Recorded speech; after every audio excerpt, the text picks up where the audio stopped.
The first is from source unknown, sent to me from an email by a friend, but he didn't know where it had come from. In a mother's womb were two babies. One asked the other, "Do you believe in life after delivery?" The other replied, "Why, of course. There has to be something after delivery. Maybe we're here to prepare ourselves for what will be later." "Nonsense," said the first. "There's no life after delivery. What kind of life would that be?"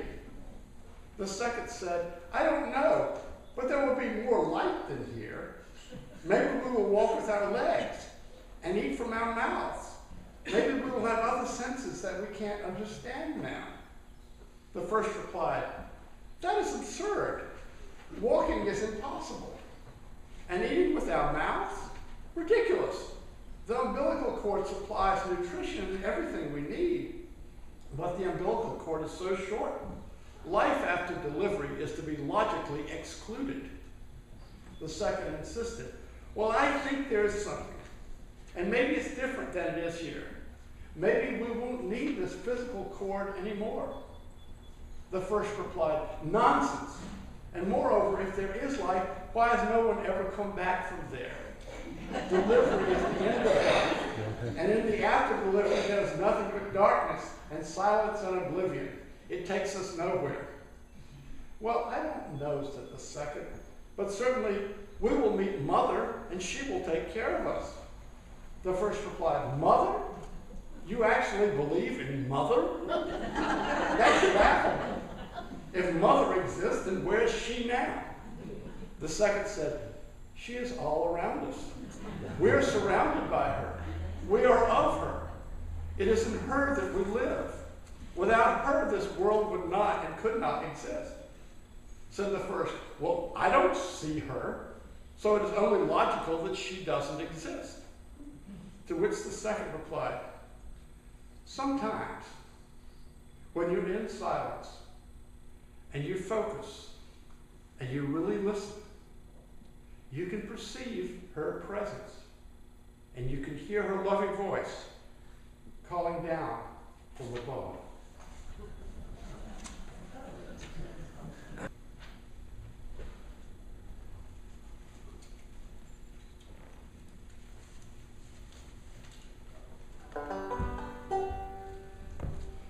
This is a resurrection story from the pen of the late Stan Rogers, great Canadian folk singer. It's called Mary Ellen Carter. She went down last October in a pouring, driving rain. The skipper, he'd been drinking, and the mate, he felt no pain. Too close to 3 Mile Rock, and she was dealt her mortal blow. And Mary Ellen Carter settled low. There was just us 5 aboard her, when she finally was awash. We worked like hell to save her, all heedless of the cost. And the groan she gave as she went down, it caused us to exclaim that the Mary Ellen Carter would rise again. Now the owners wrote her off, not a nickel would they spend. She gave 20 years of service, boys, and met her sorry end. But insurance paid the loss to us, so let her rest below. Then they smiled at us and said we had to go. But we talked of her all winter, sometimes around the clock. She's worth $500,000 afloat and at the dock.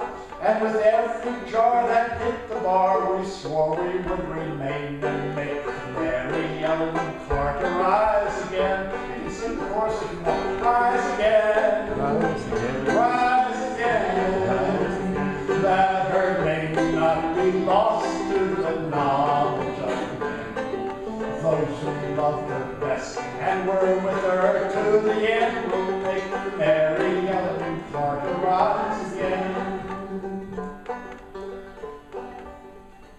All winter we've been by her, on barge sent by us friend. 3 dives a day in hard hat suits, and twice I've had the bends.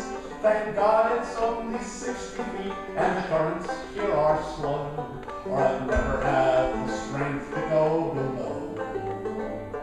But we patched her vents, dodged her vents, they catch and porthole down, took cables to her fore and aft, then girded her around. Tomorrow at noon we hit the air, and then take up the strain and watch the Mary Ellen Carter rise again, rise again, rise again, that her name not be lost to the knowledge of men. Those who loved her best and were with her to the end will make the Mary Ellen Carter rise again. For we couldn't leave her there, you see the crumble in the shale. She'd saved our lives so many times, weathering through the gale, and the laughing drunken rats that left her to a watery grave, they won't be laughing in another day. And you to whom adversity has dealt the final blow, with smiling bastards lying to you everywhere you go, turn to and put out all your thought of pardon for your brain, and let the Mary Ellen Carter rise again, rise again, rise again, that her name not be lost to the knowledge of men. Those who loved her best and were with her to the end will make the Mary Ellen Carter rise again, rise again, rise again. Though your heart may be broken, your life about to end, no matter what you've lost, be it a home, a love, a friend, let the Mary Ellen Carter rise again.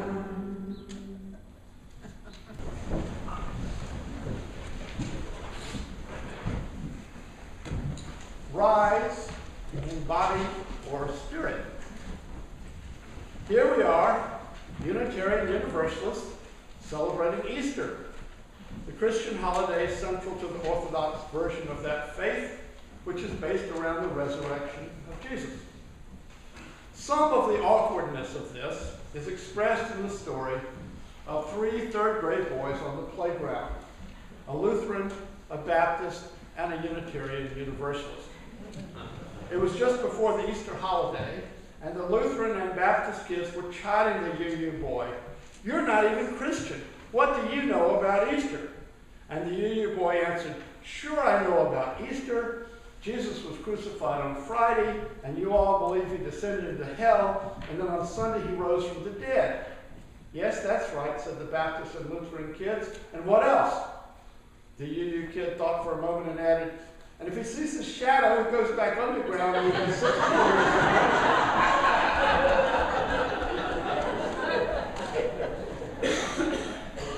In this church, each of us is free to embrace whatever version of the truth speaks to us.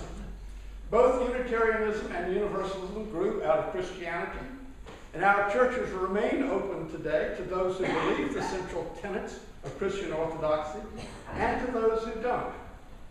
Those tenets are found in the various creeds, which state, 1, that Jesus died on the cross, 2, that on the 3rd day after his crucifixion he rose from the dead, 3, that afterwards he ascended into heaven, 4, that he will one day come to judge the quick and the dead, 5, that his death works an atonement for the sins of humankind, allowing the believers to have everlasting life, and the feature I'd like to talk about today, 6, the resurrection of Jesus and the resurrection of believers at the Last Judgment is a bodily one.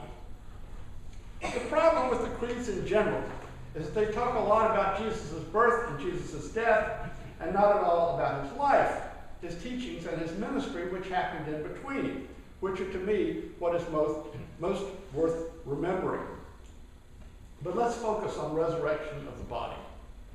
Resurrection of the human race, or that portion of it which will be resurrected, means restoration of the bodies in Orthodox Christian doctrine. This is modeled by the gospel account of appearances of the resurrected Jesus after Easter, for he not only appears to the disciples and talks to them, he eats food, and in the Gospel of John invites doubting Thomas to put his fingers in the wounds in his side. I was raised in the Episcopal Church, but my own ability to say these creeds with anything like conviction had departed from me by the time I was 20, which is why I stand before you today as a Unitarian Universalist. Now, many of my fellow UU ministers like to sort of sidestep the Christian Easter story to talk about the historical pagan roots of the holiday, or the renewal of nature, or eggs and bunnies. But I feel that we don't really honor the occasion unless we try to come to grips with the meaning Christian tradition has assigned it over the years. So I'd like to explore what we might mean by resurrection of the body. In this world, nothing can be said to be more certain than death and taxes, said Ben Franklin. Death comes to all living beings, and the experience of our senses says that death, whether of your favorite rosebush, the mouse in the trap, your dog companion of years, or human loved ones, is the end. Full stop, lights out, all she wrote. Which is why the Orthodox Christian claim is so striking. Not only did Jesus come back from the dead, but if you believe in him, you too can have everlasting life. Quite a claim. It was Tertullian, a lawyer turned theologian in the 2nd century, who said of this proposition, credo quia absurdum, I believe because it is absurd. The earliest Christian who put thoughts to paper is St. Paul. And Paul linked the resurrection of Jesus to the question of life after death for any humans in Romans 8:11. Quote, if the spirit of him who raised Jesus from the dead dwells in you, he who raised Christ from the dead will give life to your mortal bodies, also through his spirit that dwells in you. Now, Paul placed great emphasis on the distinction between spirit and flesh. The flesh is subject to temptations. The spirit may be led to do what is right, but it will fight the flesh. You know the old saying, the spirit is willing and the flesh is weak. But in this passage, Paul is saying that if you have the spirit can breathe life into your mortal body after death. Paul elaborates this in 1 Corinthians chapter 15, which is a long essay on resurrection, written to explain it to skeptics. I commend it to your reading. First, as in Romans, he ties beliefs in Christ's resurrection to a belief in general resurrection. For if the dead are not raised, then Christ has not been raised, unquote. Now, there are many fundamental problems with the resurrection of the body, and one will be apparent to any fan of zombie films. In what form would the dead be once they are restored to life? My first father-in-law suffered from childhood diabetes and died in his 60s, but in his last year of life, he had great circulation problems and underwent several amputations of his toes and feet. I've always wondered whether, if I meet him in heaven, he would have those toes and feet back. A related question is what happens to the conditions which cause death. A great many people today die after a period of organ failure. The body just shuts down systems one by one. If people who died this way were resurrected as they were just before death, they would simply die again because their bodies were unsustainable.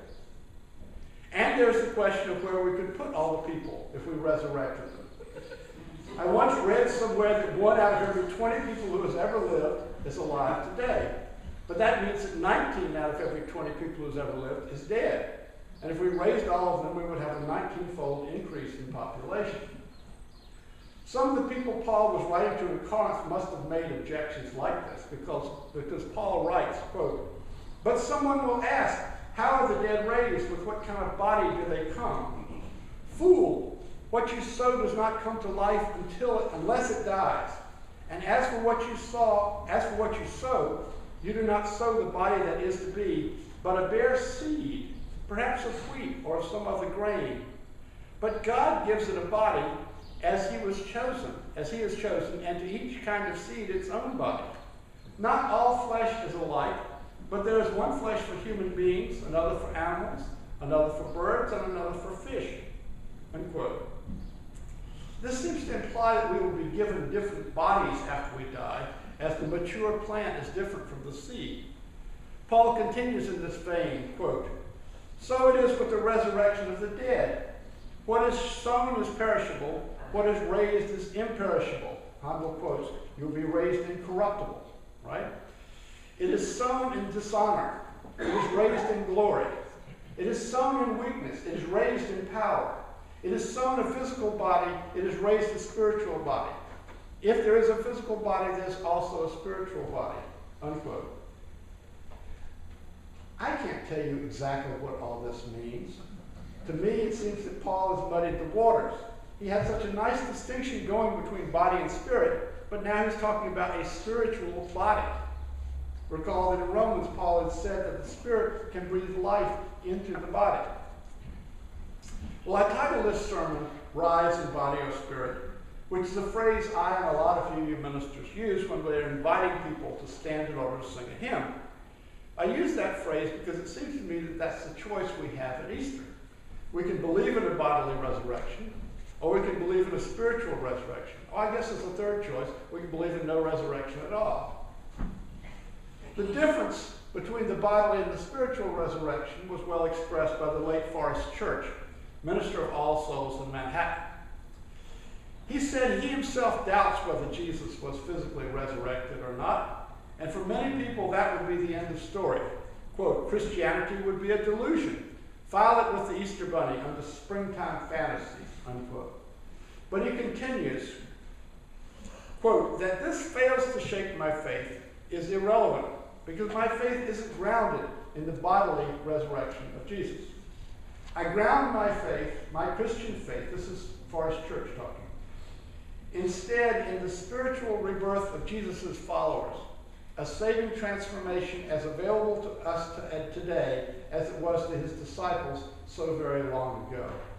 He grounds his faith in the spiritual rebirth of Jesus' followers. I have to agree with Forrest here.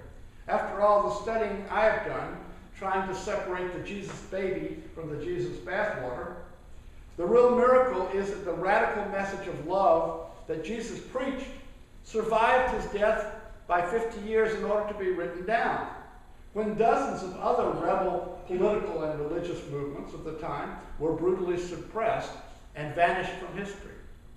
And Jesus' resurrection and other miracles were not the message. This is probably the heart of what I need to say. Jesus' resurrection and other miracles were not the message.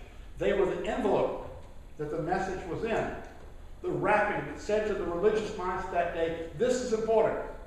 Pay attention to this. Write it down." People, Jesus was our God. Many liberals want to say, "I don't need Jesus, I have liberal values." Well, where do you think the liberal values came from? Forrest Church concludes, "So where do I ground my Easter faith? Purely and simply in the saving gift of Jesus' love, transcending the power of death. I'm quite certain that Jesus suffered, thirsted, and felt forsaken in the anguish of his dying hours. I'm equally certain that his followers were devastated when he died.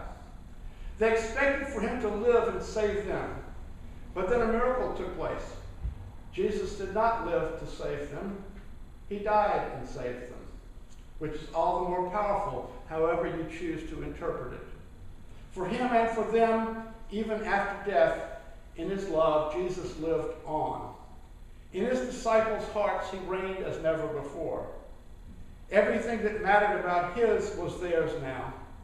The way he cast out fear with faith, his love of God and neighbor, his astonishing humility, his disdain for pretense and cant, his courage and his passion. Each was more present now than ever before because Jesus lived within them, not simply among them. That is the essence of the Easter experience. A transformation occurred. Jesus was reborn in the hearts of his followers. Death was the occasion, love the medium, and forgiveness the catalyst. End quote. The words of Forrest Church. A transformation. A transformation not in the world to come, not at the moment of death, but in this life. What the Greeks call metanoia, a change of heart. a rising in spirit, but not in body, a collective love that can outlast individual death. From this perspective, we can all experience resurrection long before our own deaths, in the middle of our lives, whenever we experience transforming love. And it's all around us. The Buddha understood that we spend our whole lives looking for love and thinking we don't have enough, when we actually have it in abundance if we just know how to get it. I collect resurrection stories, and one of the best of them is the song I sang earlier. I think it's peculiarly fitting to think here at Easter in Chatham about resurrecting a ship. A ship goes down, the owners get paid off by the insurance company and walk away from it, but the crew stays around and decides they're going to raise the ship all by themselves. There's a provision in maritime law that allows that. If anyone salvages a sunken vessel, they own it, unless the original owner comes and pays them for it. And this crew borrows a barge from a friend and some diving equipment, and does some repairs to the boat while it's on the bottom, and puts cables around and prepares to watch her rise out of the water once again. Rise again. The meaning of the word resurrection is to rise again. The point of the song is not the ship, but our lives. We have all felt like the Mary Ellen Carter, sunk to the bottom, mired in the mud, vulnerable to every current, our dignity forfeited with our freedom of action. Somehow, sometime, each of us founders on the shoals of life. The charisma, the message of this song is that with some effort on our part and a bit of help from our friends, it is possible to rise again. Rise again. The words and deeds of love that you do, sometimes without knowing it, can help people more than you can imagine. Rise again. To me, is a distortion of what Jesus taught and the love that he practiced for us to look for eternal life and a magic belief in his divinity. I hold with Emerson that Jesus was divine, but so are all the rest of us. I'm not at all sure that life everlasting is a good idea. You're free to believe what you like. But I don't personally believe the victories of the Spirit effect a physical victory over the processes of death. And yet in the end, I want to affirm what I see as the central precept of Easter, that love is stronger than death. Nothing we do or say in this life is ever wasted. Everything has ripple effects which continue after we are gone. The more love we make while we are on this mortal coil, the more there will be in the world. This is the meaning of Jesus' life for me. This is the meaning of yours. Rise again. Resurrection is all around us, and we can practice it. No matter what you've lost, be it a home, a love, a friend, you can recover. You to whom adversity has dealt a mighty blow, rise again. You who were abandoned by that no good husband all those years ago and left to raise 3 children on your own, rise again. You whose wife left him for another man, rise again. You whose teenager got into drugs and hasn't come out yet at age 40, rise again. You who never were able to get the degree you wanted or the job you thought you deserved, rise again. You who were forced into early retirement by politics at your school or office, rise again. You who have seen your retirement fund cut in half, rise again. You who are bearing the burden of caring for an incapacitated parent or spouse, rise again. You whose friends and loved ones have died too young, rise again. You whose loved ones live far away around the world and no one has time or money for a visit, rise again. You who are at the end of your rope and just hanging on for dear life, with smiling villains lying to you everywhere you go. Put out all your strength of arm and heart and brain, and like the Mary Ellen Carter, rise again. Rise above the bitterness, the anger, the hopelessness that is keeping you on the bottom of the tunnel. It's not easy. It takes effort, but you can do it. Find the forgiveness, the courage, the largeness of heart, the love. You can do it. Easter is the victory of love over death but it is not for me a denial of death. Hamlet called death the undiscovered country from whose bourne no traveler returns. And I don't think he was talking about crossing the Cape Cod Canal on a summer weekend. We don't know what's on the other side of that barrier. Maybe the white light of the near-death experience will lead to a new level of existence. Maybe St. Paul had it right. We will be raised incorruptible. But if we want to bet on a sure thing, we will try to generate as much love as we can in the remaining years left to us. Happy Easter. Amen.